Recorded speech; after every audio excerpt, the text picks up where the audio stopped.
Good evening. Welcome to California Today. I'm Ling Zhang. Here's a preview of some of today's stories. There is a looming pension crisis. An expert explains how California's unfunded pension liabilities work and its impact now. A family of children who were victims of child abuse at home and allegedly by a government program are suing. Several of the Turpin children have filed a lawsuit against both their home county for allegedly transferring them from one abusive environment to another. Commute traffic in part of Los Angeles is about to get worse. A major freeway is getting shut down to get repaired. It's the first half of a project that's just for several days. According to a recent report, California's unfunded pension liabilities are estimated to be at $1.5 trillion. That's about $38,000 of a debt for each Californian. A former official explains its impact. John Morlock is a former California state senator who served on the Public Employee Retirement Committee. He explains to California Insider's Siamak Khorrami the impact of unfunded pension liabilities on cities and why he believes liabilities are not dealt with. The pension community, in particular CalPERS, they said, oh my goodness, we're fully funded, maybe even a little more than fully funded. We ought to increase benefits. And so they increased them 50%. For California Highway Patrol, they went from a formula of 2% at 50 to 3% at 50. Well, if you're fully funded and then you improve your benefits by 50%, you're now 2/3 funded. Unfunded pension liabilities ensure that government employees will receive a set amount of income at the time of retirement. In some cases, people get up to 90% of their current pay for the rest of their life. That means cities need to invest enough money into retirement accounts ahead of time. But since California's pension benefits are very generous, it is hard for cities to keep up with the costs. Let's say you're making $100,000 at age 50 and you retire. You will get $50,000 a year times, or you'll get, let's say it's 25 years, you get 2% times 25, which is 50%, times your earning salary of $100,000. So you get $50,000 a year for life, plus cost of living increases. 3% at 50 says you'll get now $75,000. 3 times 25 times the 100,000. And so it wasn't funded for. So if you look at CalPERS for up until 2 years ago, they were still 71% funded. So we have this massive liability. Morlock says there are cities who have to reduce their staffing in the police or fire departments in order to make pension plan contributions. This in turn affects public safety and better response times from first responders. Other ways cities can make the payments is by filing for Chapter 9 bankruptcy for a shared risk pension plan or increasing sales tax. It's very difficult for a city to find tax revenues. You can raise your hotel tax, you can raise your sales tax, maybe you could raise licenses and fees. Hopefully maybe you could do more retail and get more sales tax. That's why a city would much rather have a Costco built than a house, because a Costco will generate an incredible amount of sales tax. Morlock says there are two ways to address it. One is to make high contributions above the actuaries. The other option is to take a bit of the budget surplus and put it into the pension plan, something Governor Gavin Newsom tried to do but redacted it to invest in the COVID crisis. To watch the full program, find California Insider on YouTube or Epic TV on the Epic Times website. With all that said about pensions, let's take a look at the hard numbers the state may be facing if the investment returns go sour. According to a recent report by the Reason Foundation, California's unfunded pension liabilities could go up to $285 billion by 2022. The foundation's Pension Integrity Project estimates several possible negative investment returns. A negative 6% investment return will increase the debt to $230 billion. With negative 12% returns, the debt will likely exceed $285 billion. That would be more than doubled from the $130 billion in 2021. Unfunded pension plans are not backed by any assets. They are mostly funded by the plan's investment returns, employer contributions, and current workers' contributions in taxes.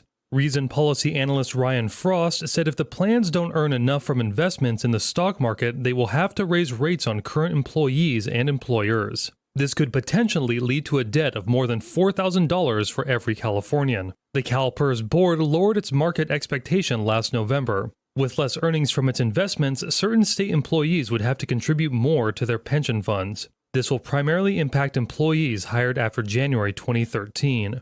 The Reason Foundation estimated more than $1 trillion in unfunded liabilities across the nation in 2022. In what is being called the most sickening child abuse case in Riverside, attorneys for 6 of the 13 Turpin children are suing the county. They're blaming Child Protective Services and a foster care agency for placing the children in an allegedly abusive household.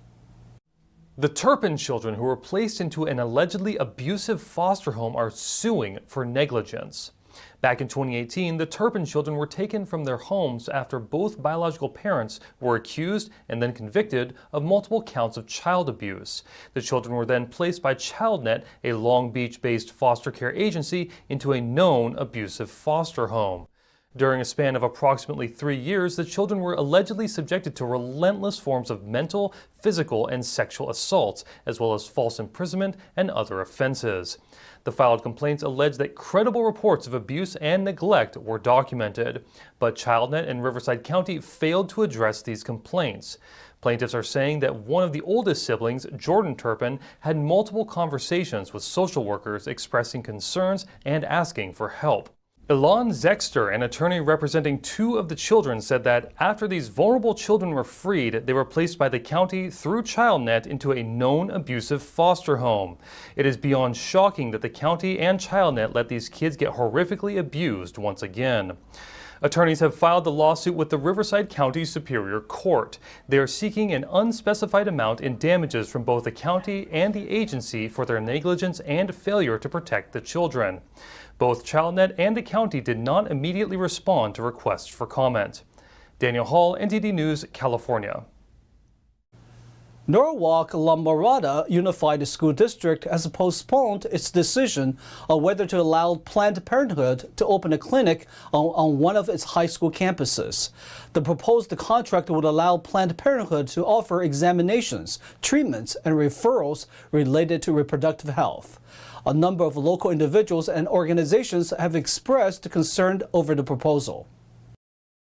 Norwalk La Mirada Unified School District in Los Angeles has postponed considering a proposal that would allow Planned Parenthood to open a clinic on a high school campus. The 7-member board announced the postponement on July 18th in a statement prior to their board meeting. According to the proposal between the abortion provider and Norwalk La Mirada Unified School District, abortions will not be performed at the site, but a range of other services would be provided to students. The proposal says students could, for example, get STD treatment or even IUDs, and could be referred to other clinics operated by Planned Parenthood where abortions could be performed. Attorney Ryan Heath spoke to Fox News on the topic. He pointed out that Planned Parenthood is now a leading provider of cross-sex hormones. According to Heath, there's nothing in the contract that would prevent Planned Parenthood from giving out these hormones. He went as far to say that the district is trying to create transgender conversion camps. Under California law, all these services can be provided to minors without parental consent. The school district was scheduled to discuss the proposal on Monday until these protesters showed up. The footage you are seeing here was posted on Twitter by VPS Reports. The school district then issued a statement on Twitter saying they'll postpone the Planned Parenthood clinic discussion. The Board of Education has issued no further comments. It is not clear yet when the district will take up their proposal again. No one likes sitting in heavy traffic, but for some Los Angeles commuters, it's about to get worse. A bridge along one major freeway is shutting down for repairs. NTD's Jackie Reels visited a construction site to find out more about the project. Southern California drivers know all too well about treacherous commutes. Now the ride to work just got even worse, as Caltrans crews have just shut down a major LA County interstate, and is all part of a multi-million-dollar construction project. On Wednesday night, the California Department of Transportation, or Caltrans, closed all westbound lanes of Interstate 210 at the San Gabriel River Bridge in Irwindale. The freeway is scheduled to be closed for a total of 5 days. So this bridge right here, the San Gabriel River Bridge, is about 50 years old. We do every 2 years here at Caltrans, and we inspect every bridge. And we look at what type of maintenance the bridge needs. So during our last inspection, we identified that the hinge replacement was a very important part that needed to be replaced. Caltrans rarely closes an entire section of freeway, but in this case, it's necessary to accommodate repairs. The reason we're doing this closure is because we have to demolish 2 sections of the Interstate 210 San Gabriel River Bridge. And this is needed because those hinges are really important to the bridge to provide flexibility. The length of the closure is 1.3 miles long, but it may feel way longer if you're the one stuck in traffic. We just want to let people know that they should be expecting congestion no matter what in this location. We're reducing the freeway to half of its capacity. Caltrans says they're diverting traffic over to eastbound 210 to create 3 lanes in each direction. Nonetheless, Menjivar recommends people find detours. It's not really a good idea for people to come and pass through this area.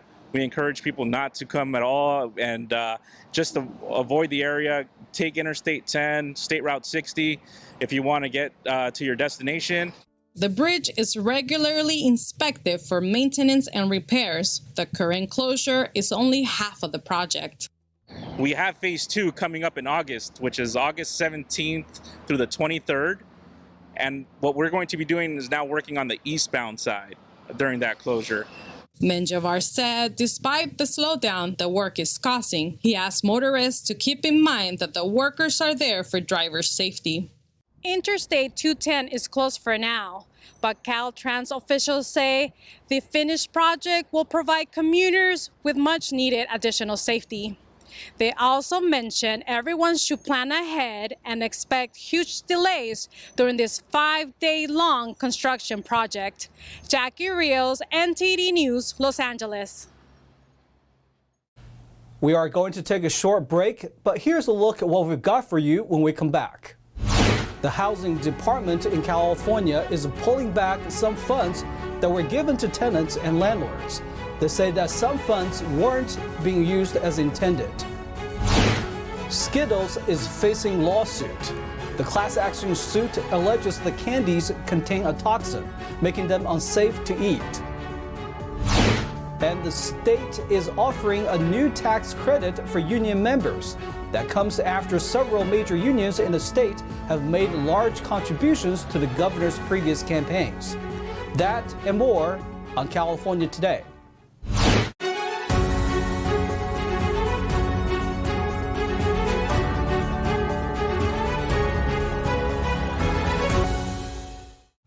A California agency is trying to get back COVID-19 rent relief funds given to thousands of tenants and landlords. They say that's partly due to overpayment and improper use of funds. California has been asking several thousands of tenants who received COVID rent relief funds to return them months after they've been distributed. According to the Sacramento Bee, the California Department of Housing and Community Development, or HCD, said it sent recapture emails to about 5,400 tenants and landlords. The recipients have 30 to 90 days to return the money. The Housing Department says they're asking for the money back partly due to overpayment, tenants not paying their landlords, and fraudulent activities. It's unclear who has been selected for repayment. In March 2021, the California COVID-19 Rent Relief Program began accepting applications to help Californians with rent and utility bills. Tenants and landlords could request up to 18 months in assistance to cover the time between April 2020 to March 2022. According to the state dashboard from July, 344,066 households were served. receiving on average $12,065 per household.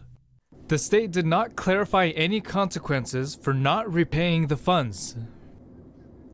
A lawsuit filed in California alleges that the well-known candies Skittles contain a toxic chemical that causes harm to humans. NTD's Jason Blair spoke with a medical toxicologist to get her opinion on the risk. A class action lawsuit was filed on Thursday claiming that Skittles are unsafe to eat. The lawsuit was filed in Oakland, California, alleging that the Mars Inc.-owned candy contains heightened levels of titanium dioxide, a chemical the company said it intended to stop using by 2021. So titanium dioxide is a chemical. It is actually found in nature, but it can also be man-made. And it's used for basically a lot of different things, but mostly as a whitening agent. Dr. Johnson Arbor says titanium dioxide is quite common and used in a broad range of products we use every day, from foods to sunscreens. The lawsuit says that titanium dioxide can cause DNA, organ, and brain damage, along with lesions in the kidney and liver. It also states that the European Union has banned the chemical's use in foods, which goes into effect next month. Dr. Johnson Arbor says that there have been studies in rats and mice that have shown exposure to high amounts of titanium dioxide may cause problems with genetic material, inflammation, and in some cases, cancer. So based on those studies, the European Union has decided that titanium dioxide is really not safe as a food additive. And so because of that, they have banned its use in foods starting this year. We have not banned it in the US, and that's probably because there's just not a lot of good evidence. Most of the evidence has been done in animals. We don't really have any good evidence that titanium dioxide is harmful to humans after being ingested or consumed. Should the average person be concerned about eating a bag of Skittles? Dr. Johnson Arbor says she doesn't recommend too many sweets, but as a medical toxicologist, she's not really concerned about titanium dioxide in Skittles. Again, it's there in small amounts. It's in a lot of things that we encounter every day, and we don't have any good evidence that it causes disease in humans. NTD reached out to Mars Inc. for comment, but did not hear back by press deadline. Jason Blair, NTD News, California. California union members may be in for a tax break according to new California law, but there are still questions if the state can afford it. Governor Gavin Newsom recently signed Senate Bill 189 into law. This bill intends to offset a portion of costs associated with union membership by way of tax credit. Any potential credits are at least 2 years away. Legislators will need to determine in 2024 if the state has enough funds to pay for it. More legislation is needed for the program to begin. The Union Food and Commercial Workers Union praised the program, saying it levels the playing field for union workers. But fiscal hawks have criticized the credit, the first of its kind in the nation. John Morlock, a former Republican state senator from Costa Mesa, told the Epoch Times that this is a massive gift to union members. We're in one of those eras again where an association is wielding too much power. Labor, restaurant, and teachers unions have poured millions into Newsom's campaigns. Most recently, donors spent large sums of money to fight the 2021 statewide effort to recall him. California's largest union, the Service Employees International Union, or SEIU, Local 100, boasts nearly 60,000 members. The union has contributed nothing this year to Republican candidates. According to Open Secrets, 99% of SEIU's political contributions went to Democrats or for efforts against electing Republicans. Daniel Hall, NTD News, California. Now to NTD's Thomas Christian for the Sports Roundup.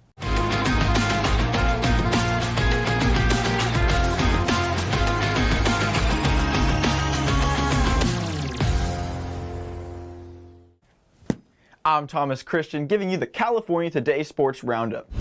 Golden State Warriors basketball player Steph Curry was among those expressing support for Brittney Griner at the 2022 ESPYS in Los Angeles on Wednesday. The U.S. Women's National Basketball Association star is being held in Russia on drug charges, carrying a possible jail sentence of up to 10 years. Because Brittney isn't just on the Phoenix Mercury, she isn't just a member of her team in Russia, she isn't just an Olympian. She's one of us, the team of athletes in this room tonight. and all over the world. A team that has nothing to do with politics or global conflict. We cannot stop fighting for her. We cannot stop believing for her. And we will not stop hoping for the day when we can welcome her home safely. We are BG. Griner, the two-time Olympic gold medalist who has played in Russia during off-season since 2014, was arrested at Moscow's Sheremetyevo airport after vape cartridges containing hashish oil were allegedly found in her baggage. Among the other athletes recognized were St. Louis Cardinals baseball player Albert Pujols, who received the Muhammad Ali Sports Humanitarian Award, and Cooper Kupp of the Los Angeles Rams, who was given the Best Championship Performance in Super Bowl 56. The Best Athlete Women's Sports title went to swimmer Katie Ledecky, while freestyle skier Eileen Gu won the Best Breakthrough Athlete Award. Soccer player Megan Rapinoe won Best Play trophy for scoring directly from a corner kick.